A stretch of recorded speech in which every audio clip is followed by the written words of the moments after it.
Let's study about Lord Wellesley and a subsidiary alliance. Lord Wellesley ಮತ್ತು ಸಹಾಯಕ ಸೈನ್ಯ ಪದ್ಧತಿ ಬಗ್ಗೆ ತಿಳಿದುಕೊಳ್ಳೋಣ. The expansion of the British Empire took place in a larger peace after the arrival of Lord Wellesley as the Governor General of India. Lord ವೆಲ್ಲೆಸ್ಲಿಯು governor general ಆಗಿ ಬಂದ ನಂತರ ಭಾರತದಲ್ಲಿ ಬ್ರಿಟಿಷ್ ಸಾಮ್ರಾಜ್ಯ ವಿಸ್ತರಣೆಯು ದೊಡ್ಡ ಪ್ರಮಾಣದಲ್ಲಿ ವಿಸ್ತರಿಸಲ್ಪಟ್ಟಿತು. By this time, the powerful states of Marathas and the Mysore had become weak and the expansion was easier. ಇವನ ಆಗಮನದ ಹೊತ್ತಿಗೆ ಬಲಿಷ್ಠ ಭಾರತದ ಮರಾಠ ಮತ್ತು ಮೈಸೂರು ರಾಜ್ಯಗಳು ದುರ್ಬಲಗೊಂಡಿದ್ದು ವಿಸ್ತರಣಾ ನೀತಿಗೆ ಅನುಕೂಲಕರವಾಗಿತ್ತು. Lord Wellesley followed three politics to expand the British Empire in India. Lord ವೆಲ್ಲೆಸ್ಲಿಯು ಈ ಗುರಿಯನ್ನು ಸಾಧಿಸಲು 3 ವಿಧಾನಗಳನ್ನು ಅನುಸರಿಸಿದರು. They were subsidiary alliance, waging war against new states and administering the states directly that were under the control of the British. ಸಹಾಯಕ ಸೈನ್ಯ ಪದ್ಧತಿ, ಹೊಸ ರಾಜ್ಯಗಳ ಮೇಲೆ ಯುದ್ಧಗಳು ಮತ್ತು ಈಗಾಗಲೇ ಕಂಪನಿಯ ಅಧೀನಕ್ಕೆ ಒಳಪಟ್ಟಿರುವ ರಾಜ್ಯಗಳನ್ನು ನೇರ ನಿಯಂತ್ರಣಕ್ಕೆ ಒಳಪಡಿಸಿಕೊಳ್ಳುವುದು. ಈ 3 ಕ್ರಮಗಳ ಮುಖಾಂತರ ಸಾಮ್ರಾಜ್ಯ ವಿಸ್ತಾರ ನೀತಿಯನ್ನು Wellesley ಕೈಗೊಂಡನು. Let's study about subsidiary alliance. What is subsidiary alliance? Lord Wellesley brought this policy into effect in 1798 in order to bring the Indian states under the control. ಭಾರತೀಯ ರಾಜ್ಯಗಳನ್ನು ನಿಯಂತ್ರಣಕ್ಕೆ ಒಳಪಡಿಸಿಕೊಳ್ಳುವ ಸಲುವಾಗಿ ಸಹಾಯಕ ಸೈನ್ಯ ಪದ್ಧತಿ ಎಂಬ ನೀತಿಯನ್ನು ವೆಲ್ಲೆಸ್ಲಿಯು 1798ರಲ್ಲಿ ಜಾರಿಗೆ ತಂದನು. This was basically a military protection agreement between the East India Company and the Indian state.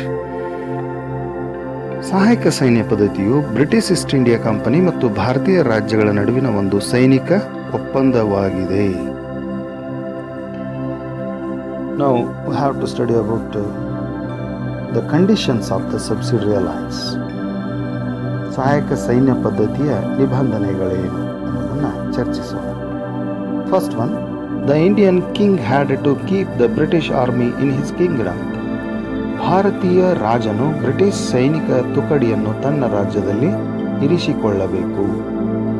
Second one, the concerned state had to bear the expenses of the army and the wages of the soldiers and also had to give certain revenue lands as well. ಸೇನೆಯ ವೇತನ ಮತ್ತು ನಿರ್ವಹಣೆಯ ವೆಚ್ಚವನ್ನು ಸಂಬಂಧಪಟ್ಟ ರಾಜ್ಯವೇ ಭರಿಸಬೇಕು, ಇಲ್ಲವೇ ನಿರ್ದಿಷ್ಟ ಕಂದಾಯ ಪ್ರದೇಶವನ್ನು ಕಂಪನಿಗೆ ಬಿಟ್ಟುಕೊಡಬೇಕು. Third one, the king has to have a British resident in his court. ರಾಜನ ಆಸ್ಥಾನದಲ್ಲಿ ಬ್ರಿಟಿಷ್ ರೆಸಿಡೆಂಟ್ನನ್ನು ನೇಮಿಸಿಕೊಳ್ಳಬೇಕು. Fourth one, the king could not appoint any other European without the permission of the British. ಬ್ರಿಟಿಷರ ಅನುಮತಿ ಇಲ್ಲದೆ ಆ ಆಸ್ಥಾನದಲ್ಲಿ ಯಾವುದೇ ಯುರೋಪಿಯನ್ನರನ್ನು ನೇಮಿಸಿಕೊಳ್ಳುವಂತಿಲ್ಲ. Fifth one, in order to enter any agreement or pact with any Indian government, the permission of the Governor General was mandatory. ಭಾರತದ ಯಾವುದೇ ರಾಜ್ಯಗಳೊಂದಿಗೆ ಯುದ್ಧ ಅಥವಾ ಸಂಧಾನ ಮಾಡಿಕೊಳ್ಳಬೇಕಾದರೆ ಗವರ್ನರ್ ಜನರಲ್ನ ಸಮ್ಮತಿ ಬೇಕೇ ಬೇಕು. Sixth one, in return of all these services the company would offer protection to the state from any internal or external aggression. ಇದಕ್ಕೆ ಪ್ರತಿಯಾಗಿ ಕಂಪನಿಯು ಆ ರಾಜ್ಯಕ್ಕೆ ಆಂತರಿಕ ಮತ್ತು ಬಾಹ್ಯ ರಕ್ಷಣೆಯನ್ನು ಒದಗಿಸುವುದು ಕಡ್ಡಾಯವಾಗಿತ್ತು. The British could place Indian state under their control through this policy and the maintenance of the army became easy. ಈ ನೀತಿಯಿಂದ ಬ್ರಿಟಿಷರ ಸೈನಿಕ ನಿರ್ವಹಣೆ ಸುಲಭವಾಯಿತು.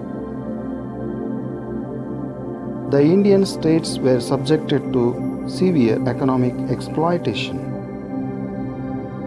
ಭಾರತೀಯ ರಾಜ್ಯಗಳನ್ನು ಆರ್ಥಿಕವಾಗಿ ತೀವ್ರ ಶೋಷಣೆಗೆ ಗುರಿಪಡಿಸಲಾಯಿತು. The Hyderabad state was the first state to enter this agreement. ಈ ಒಪ್ಪಂದಕ್ಕೆ ಸಹಿ ಮಾಡಿದ ಮೊದಲ ರಾಜ್ಯ ಹೈದರಾಬಾದ್ ಸಂಸ್ಥಾನ. Later Mysuru, Awadh, Thanjavur, Maratha, Poona, Bihar, Gwalior and other states entered this agreement. ಅನಂತರ ಮೈಸೂರು, ಅವಧ್, ತಂಜಾವೂರು, ಮರಾಠ್, ಆರ್ಕಾಟ್, ಪೂನಾ, ಬಿಹಾರ್, ಗ್ವಾಲಿಯರ್ ಮೊದಲಾದ ರಾಜ್ಯಗಳು ಈ ಒಪ್ಪಂದಕ್ಕೆ ಒಳಪಟ್ಟವು.